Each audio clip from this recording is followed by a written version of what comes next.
सभी को मेरा नमस्कार। मैं डॉक्टर आनंद चौधरी, बाल एवं शिशु रोग विशेषज्ञ। अगर नवजात बच्चे में सबसे महत्वपूर्ण चीज जो बताई गई है वो है ब्रेस्ट फीडिंग यानी कि स्तनपान। इसके लिए माता हमेशा कंफ्यूजन में रहती हैं, एक डिलेमा में रहती हैं कि किस तरह से ब्रेस्ट फीडिंग करानी है, कितनी करानी है और क्या चीजें ध्यान में रखनी है। हमेशा ब्रेस्ट फीडिंग एक बहुत ही बड़ा डिबेटेबल इशू रहा है। आज हम आपके सारे फैक्ट्स क्लियर करेंगे, डिटेल में विस्तार में एक एक चीज को पॉइंट आउट करेंगे और आपको एक्सप्लेन करेंगे। आइए शुरू करते हैं। ब्रेस्ट फीडिंग यानी कि स्तनपान। सबसे पहले हम इसके फायदे के बारे में जानेंगे। आप माँ के दूध के अलावा जो भी आप बच्चों को दूध पिलाते हैं, चाहे वो डब्बों का हो, गाय का हो या भैंस का हो, उसमें सिर्फ फैट, प्रोटीन और कार्बोहाइड्रेट होता है। माँ का जो दूध होता है उसके अंदर प्रोटीन, फैट और कार्बोहाइड्रेट का ऑप्टिमम वो लेवल होता है जो बच्चे को अच्छे से डाइजेस्ट हो जाए। दूसरा फायदा यह है कि माँ की जो एंटीबॉडीज होती हैं वो भी दूध के माध्यम से बच्चों को मिलती हैं, जिससे बच्चों को इन्फेक्शन से फाइट करने की भी बहुत ज्यादा मदद मिलती है। कुछ ऐसी विटामिन और मिनरल्स भी होते हैं जो एक्सक्लूसिव माँ के अंदर ही होते हैं और वो खासकर बच्चों के ब्रेन यानी कि दिमाग के विकास के लिए होते हैं। हमेशा ब्रेस्ट फीडिंग को दिमाग के से हमेशा इसलिए जोड़ा जाता है क्योंकि दिमाग के विकास के लिए ब्रेस्ट फीडिंग बहुत ज्यादा लाभदायक है और 2 साल तक बच्चों का दिमाग का विकास 90% हो जाता है। तो इसलिए कहा जाता है कि 2 साल तक तो माँ को ब्रेस्ट फीडिंग बच्चे को करानी ही चाहिए। इसके अलावा मैं आपको बताऊंगा कि ब्रेस्ट फीडिंग में किस तरह से माँ को ब्रेस्ट फीडिंग करानी है, क्या चीजें अवॉइड करनी है और किन चीजों का ध्यान रखना है। सबसे पहले बच्चे को ब्रेस्ट फीडिंग कराने के लिए एक अच्छा वातावरण बहुत जरूर चाहिए, यानी कि आसपास बहुत अच्छा टेम्परेचर हो जो बच्चों को सूट करे, क्लीनिनेस हो, सफाई हो, यानी कि जो फ्लोर भी है क्लीन एंड ड्राई हो और आसपास बहुत सफाई हो। माँ हमेशा कॉन्फिडेंट होनी चाहिए, किसी भी स्ट्रेस में ना हो, या तो उनकी नींद पूरी नहीं हो रही है या उन्हें भूख लग रही है या किसी वजह से वो टेंशन में है। जब तक माँ पूरी मोटिवेशन से बच्चों को दूध नहीं पिलाएंगी तब तक माँ का एक भरपूर दूध नहीं आ। उसके बाद अगर माँ का दूध अच्छा आ रहा है तो माँ को किस तरह से बच्चे को दूध पिलाना है उसके लिए एक पोजिशनिंग होती है। वो पोजिशनिंग बार बार रिपीट करने के बाद ही माँ अच्छे से सीख जाती है उसको कैसे करना है।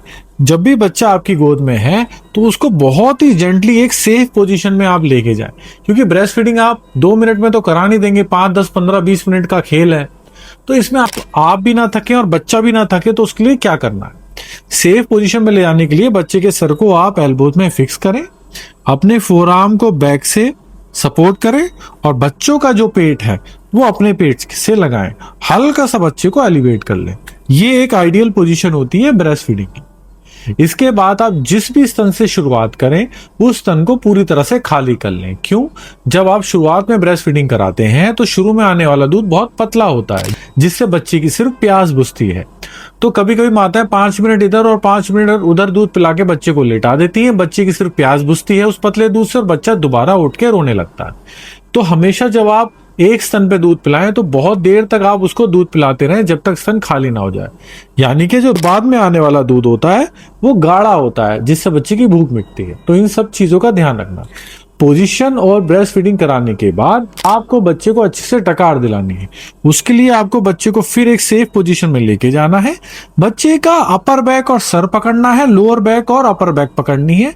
बहुत ही जेंटली बच्चे को ऊपर ले जाने के बाद थोड़ी देर वेट करना है। आप देखिए बच्चे का जो सर है अच्छे से मेरे कंधे पे लग गया है और बच्चे को रब नहीं करना, हल्के से टैप करना है हाथ मिला के।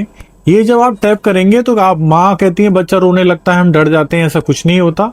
आप देखिए बच्चे को मैं टैप कर रहा हूँ और ये देखिए बच्चे को डकार भी आ गई है। तो इस तरह से आपको 10 से 15 मिनट डकार दिलानी है। कुछ ऐसी चीज है जो माताओं को दादियां बताती हैं ब्रेस्ट फीडिंग के बारे में, लेकिन आपको नहीं करनी। जैसे कि सबसे पहले जब भी आपको ब्रेस्ट फीडिंग करानी है उसके साथ कोई बॉटल का दूध नहीं देना है या डब्बे का दूध बॉटल में मिला के नहीं देना है। सर वो तो भूखा रह जाता है, हम उसको और भी दे देते हैं। देखिए आपको कैसे पता चले कि आपने जो दूध पिलाया वो बच्चे के लिए संपूर्ण यानी कि पूरा है या नहीं, सफिशिएंट है या नहीं। सबसे पहले आप देख सकते हैं बच्चा दूध पीने के बाद यानी कि 24 घंटे में 12 से 14 घंटे सोएगा और बच्चा 5 से 6 बार पेशाब करेगा। इसके साथ साथ बच्चे का वजन हर दिन 20 ग्राम से 30 ग्राम वजन बढ़ेगा। 1 से 1.5 महीने तक ये प्रक्रिया चलती रहेगी। अगर ये तीनों चीजें हो रही हैं तो बच्चे को अच्छी मात्रा में ब्रेस्ट फीडिंग पिलाया जा रहा है। अब मैं आपको बताऊंगा ब्रेस्ट फीडिंग कराने से आपको क्या फायदे हैं। माताएं जो ब्रेस्ट फीडिंग कराती हैं तो ऐसा देखा गया है माताओं का वेट मेंटेन रहने में इसका बहुत इंपॉर्टेंट रोल है। आगे चल के कोई ब्रेस्ट कैंसर या कोई बीमारी से भी माताओं को निजात मिलती है, इसमें भी स्टडीज हुई हैं जिससे पता चला है। तीसरा क्या है, माँ और बच्चे का एक बॉन्ड बना रहता है। माँ और बच्चे एक इन्वायरमेंट में रहते हैं। जब माँ अपने बच्चे को सीने से लगाती है तो माँ का टेम्परेचर और बच्चे का टेम्परेचर भी सेम रहता है। बच्चे को इन्फेक्शन भी नहीं होता। माँ को कोई अननेसेसरी ब्लीडिंग हो रही होती है ऑपरेशन या नॉर्मल डिलीवरी के बाद, वो भी नहीं होती है। और माँ बच्चे का अटैचमेंट बहुत ठीक रहता है, बच्चा स्ट्रेस में नहीं रहता है। ये सब कुछ फायदे हैं जो ब्रेस्ट फीडिंग से होते हैं। कुछ माताएं कहती हैं कि सर मैं तो जॉब करती हूँ, मैं क्या करूं, मैं तो बच्चे को दूध ही नहीं पिला पाती। आप अपने बच्चे को कोई भी ऐसी शीशी लें, उसके अंदर दूध रखें और फ्रिज में रख सकते हैं। 24 घंटे तक आपका दूध खराब नहीं होता। तो आप तो 8 घंटे जॉब करके आ ही जाएंगे। कि हमेशा ध्यान रखें, आप अपना दूध को एक्सप्रेस करके कंटेनर में किसी दाई या दादिया को दें और वो उसको कटोरी चम्मच से दूध पिला सकते हैं। हम हमेशा कटोरी चम्मच प्रमोट करते हैं, निप्पल का बॉटल का दूध प्रमोट नहीं करते। क्यों?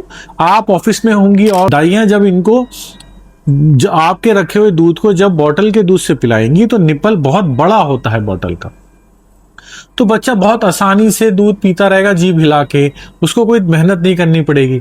लेकिन जैसे ही आप बच्चे को शाम को दूध पिलाएंगी तो आपका निप्पल इतना छोटा होता है, उसको खींचना पड़ेगा, बच्चे को मेहनत करनी पड़ेगी और बच्चा रोएगा।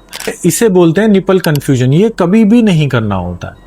ये बहुत ही महत्वपूर्ण चीज है, इसका हमेशा ध्यान रखें। अपना ब्रेस्ट हमेशा क्लीन करें और ड्राई करें, उसके बाद ही बच्चे को दूध पिलाएं। अन्य कोई भी आपको समस्या हो तो आप 24 घंटे कभी भी हमें वीडियो कंसल्टेशन कर सकते हैं। हमारा कंसल्टेशन नंबर वेबसाइट पे दिया हुआ है। इसके अलावा हम एक वेबसाइट चलाते हैं जिसका नाम माय फैमिली डॉक्टर है। उस पे हम बच्चों की ग्रोथ से रिलेटेड कोर्स भी देते हैं, जैसे कि बच्चे की फ्यूचर में हाइट और वेट कितनी होगी। अगर ये भी सब आपको जानना है, फ्यूचर में बच्चे की हाइट वेट कितनी होगी और एट प्रेजेंट उसकी हाइट वेट ठीक चल रही है नहीं चल रही है, तो आप उस वेबसाइट पर जाके कोर्स को अवेल कर सकते हैं। धन्यवाद।